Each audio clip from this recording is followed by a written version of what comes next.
ಮಾಣಿಕೇಶ್ವರಿ ಮಾತೆಯ ಆಶೀರ್ವಾದ ಸಿಕ್ಕಿದ್ರಿಂದಲೋ ಏನೋ ಮಾಜಿ ಸಿಎಂ ಯಡಿಯೂರಪ್ಪ ಮತ್ತೆ ಚುರುಕಾಗಿದ್ದಾರೆ. ಇವತ್ತು ವಿಧಾನಸಭೆ ಕಲಾಪಕ್ಕೆ ಆಗಮಿಸಿದ ಯಡಿಯೂರಪ್ಪ ತಮ್ಮ ಆಪ್ತರೊಂದಿಗೆ ಗುಪ್ತ ಚರ್ಚೆಯಲ್ಲಿ ಮಗ್ನರಾಗಿದ್ರು. ಹರಿಹರ ಶಾಸಕ ಹರೀಶ್, ತುಮಕೂರು ಗ್ರಾಮಾಂತರ ಶಾಸಕ ಸುರೇಶ್ ಗೌಡ ಸೇರಿದಂತೆ ಬೆಂಬಲಿಗ ಶಾಸಕರೊಂದಿಗೆ ಮಾತುಕತೆಯಲ್ಲಿ ಮಗ್ನರಾಗಿದ್ರು. ಸದನ ಆರಂಭವಾದ ನಂತರ ತಮ್ಮ ಪರಮಾಪ್ತರಾದ ವಿ ಸೋಮಣ್ಣ ಮತ್ತು ಶೋಭಾ ಕರಂದ್ಲಾಜೆ ಜೊತೆ ಗಂಟೆಗಟ್ಟಲೆ ರಹಸ್ಯ ಮಾತುಕತೆಯಲ್ಲಿ ತಲೀನರಾಗಿದ್ರು. ಸಿಎಂ ಕುರ್ಚಿಗೆ ಪಟ್ಟು ಹಿಡಿದಿರೋ ಯಡಿಯೂರಪ್ಪ ಆಪ್ತರೊಂದಿಗೆ ಮಾತುಕತೆಯಲ್ಲಿ ತೊಡಗಿದ್ದು ಕುತೂಹಲ ಕೆರಳಿಸಿದೆ.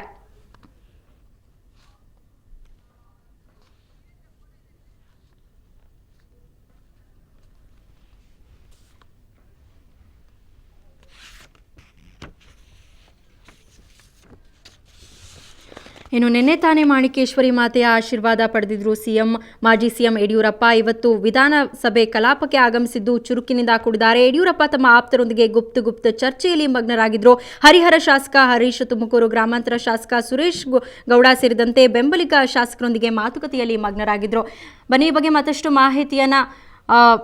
ಮತ್ತಷ್ಟು ಮಾಹಿತಿಯನ್ನು ಪಡೆಯೋಣ. ನಮ್ಮ ಪ್ರತಿನಿಧಿ ವೀರೇಂದ್ರ ಈಗ ನಮ್ಮ ಜೊತೆ ದೂರವಾಣಿ ಸಂಪರ್ಕದಲ್ಲಿದ್ದಾರೆ. ವೀರೇಂದ್ರ, ಇವತ್ತು ವಿಧಾನಸಭೆ ಕಲಾಪಕ್ಕೆ ಆಗಮಿಸಿದಂತಹ ಮಾಜಿ ಸಿಎಂ ಯಡಿಯೂರಪ್ಪ ತಮ್ಮ ಆಪ್ತ ಶಾಸಕರೊಂದಿಗೆ ಮಾತುಕತೆಯನ್ನ ನಡೆಸ್ತಾ ಇದ್ರು.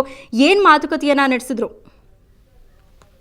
ಸೌಮ್ಯ, ಇವತ್ತು ಯಡಿಯೂರಪ್ಪ ಬೆಂಬಲಿಗ ಸಚಿವರು ಹಾಗೂ ಶಾಸಕರು ಆಪ್ತಲೇ ಸದನಕ್ಕೆ ಆಗಮಿಸಿದ್ರು. ಆದ್ರೆ ಸುಮಾರು ಅರ್ಧ ತಾಸು ಮಾತ್ರ ಇದ್ದ ನಂತರ ಮೊದಲು ಯಡಿಯೂರಪ್ಪನು ಆಡಳಿತ ಪಕ್ಷದ ಮೊಗಸಾಲೆಗೆ ಹೋದ್ರು. ಅವರ ಬೆನ್ನ ಹಿಂದೆಯೇ ಶೋಭಾ ಕರಂದ್ಲಾಜೆ, ವಿ ಸೋಮಣ್ಣ, ಸುರೇಶ್ ಗೌಡ ಹೀಗೆ ಅವರ ಬೆಂಬಲಿಗ ಸಚಿವರು ಹಾಗೂ ಶಾಸಕರು ಒಬ್ಬೊಬ್ಬರಾಗಿ ಆ ಆಡಳಿತ ಪಕ್ಷದ ಮೊಗಸಾಲೆಯಲ್ಲಿರುವಂತಹ ಒಂದು ಕೋಣೆಯಲ್ಲಿ ಹೋಗಿ ಕುಳಿತುಕೊಂಡ್ರು. ಸುಮಾರು ಅರ್ಧ ತಾಸು ಅಲ್ಲೇ ಚರ್ಚೆ ನಡೆಸಿದ್ರು.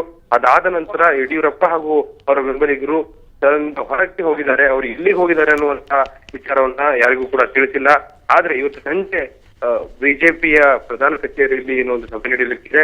ಆ ಸಭೆಯಲ್ಲಿ ಯಾವೆಲ್ಲ ವಿಚಾರಗಳನ್ನ ಪ್ರಸ್ತಾವ ಮಾಡಬೇಕು, ಹಾಗೆ ಯಾವ ರೀತಿ ಪಟ್ಟನ್ನ ಹಿಡಿಬೇಕು, ಸ್ಥಾನಮಾನದ ವಿಚಾರ ಆಗಿರ್ಬೋದು ಹಾಗೂ ನಾಯಕತ್ವದ ವಿಚಾರ ಆಗಿರ್ಬೋದು, ಆ ವಿಚಾರಗಳ ಬಗ್ಗೆ ಯಾವ ರೀತಿಯಲ್ಲಿ ನಾವು ತಮ್ಮ ಪಟ್ಟನ್ನ ಮುಂದೂಡಬೇಕು ಅನ್ನುವ ವಿಚಾರವಾಗಿ ಚರ್ಚೆ ನಡೆಸಿರುವಂತ ಸಾಧ್ಯತೆ ಇದೆ. ಸೌಮ್ಯ, ಓಕೆ, ಧನ್ಯವಾದ ವೀರೇಂದ್ರ ತಮ್ಮೆಲ್ಲ ಮಾಹಿತಿಗೆ.